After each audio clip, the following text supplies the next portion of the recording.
అండి. ఇవాళ వచ్చి రెసిపీ చేపల పులుసు. చేపల్ని నిమ్మకాయ, ఉప్పు, పసుపు వేసి 3-4 సార్లు కడిగానండి. కడిగి పక్కన పెట్టుకున్నాను. ఇక్కడ ధనియాలు, గసగసాలు, చెక్క, ఎర్ర పువ్వు, స్టార్ పువ్వు, లవంగాలు, కొబ్బరి, వెల్లుల్లిపాయలు, అల్లం కలిపి మిక్సీ పట్టుకుంటాను. ఇవి కూడా మిక్సీలో ఒక్కసారి వేస్తాను.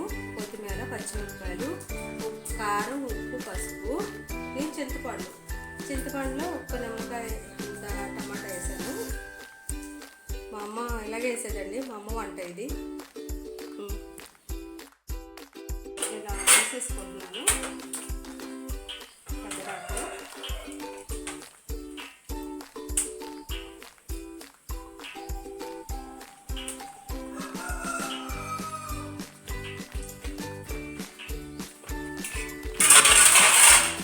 వేసుకొని ఇది 4 స్పూన్లు అండి. అల్లం పేస్ట్ పట్టుకున్నాను కదా, అది ఉప్పు, కారం, పసుపు,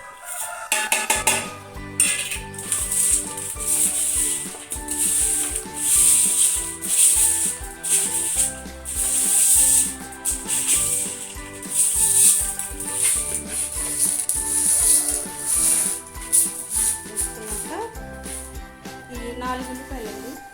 4 ఉల్లిపాయలని మిక్సీ కొంచెం ఇట్లా తిప్పుకున్నాను కరెక్ట్గా.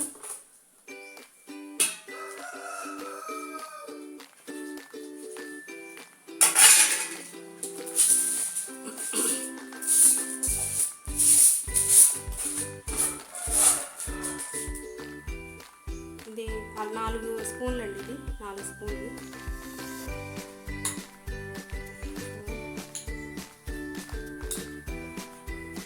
అల్లం పేస్ట్ ఇలా చూపించాను కదందుకు అది పేస్ట్.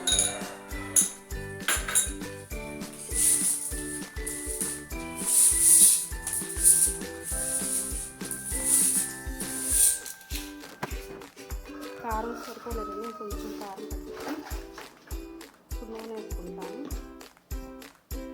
నూనె వేసుకొని 2 కప్పులు నూనె వేసుకుంటాను.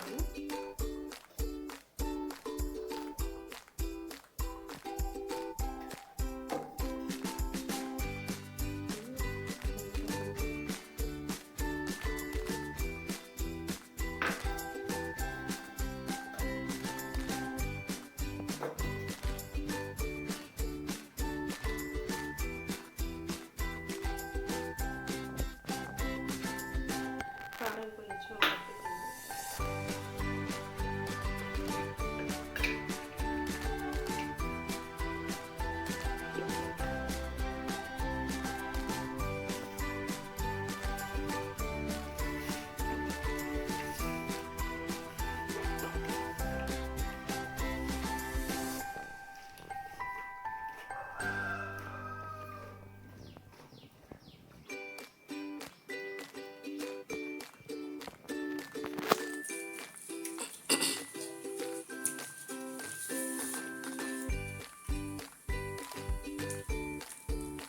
ఇప్పుడు నేను దీన్ని ఒక 5 నిమిషాలు స్టవ్ మీద పెట్టుకుంటానండి ఇలాగే. ఎందుకంటే ఉప్పు, పసుపు, కారం ముక్కకు పట్టిద్ది. పులుసులో వేయనండి నేను.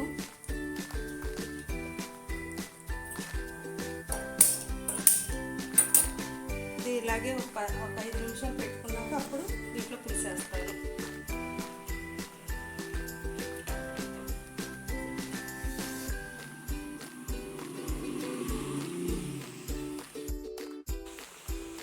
ఇదిగోండి ఇట్లా వస్తుంది.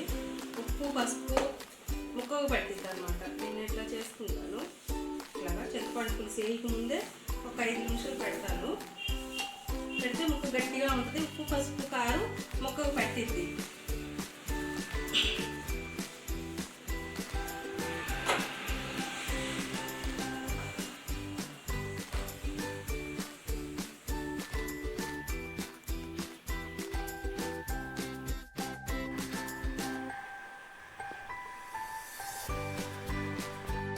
ఇక్కడికి 10 నిమిషాలు ఉడికిపెట్టాను.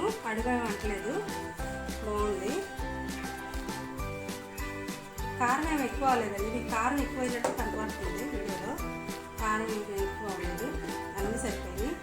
ఇప్పుడు ఇలా ఉన్నదాన్ని నేను పులుసు పోస్తాను. ఇదిగోండి చిన్న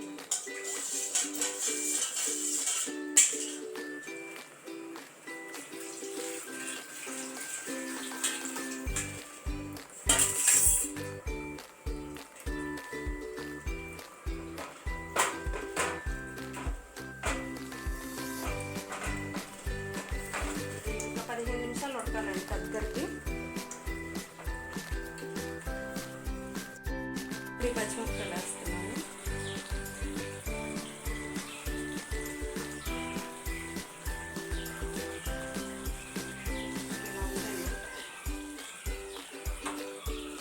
స్టవ్ ఆఫ్ చేసుకుంటున్నాను.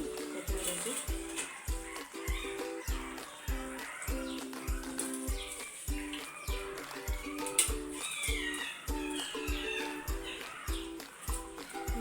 అయిపోయింది.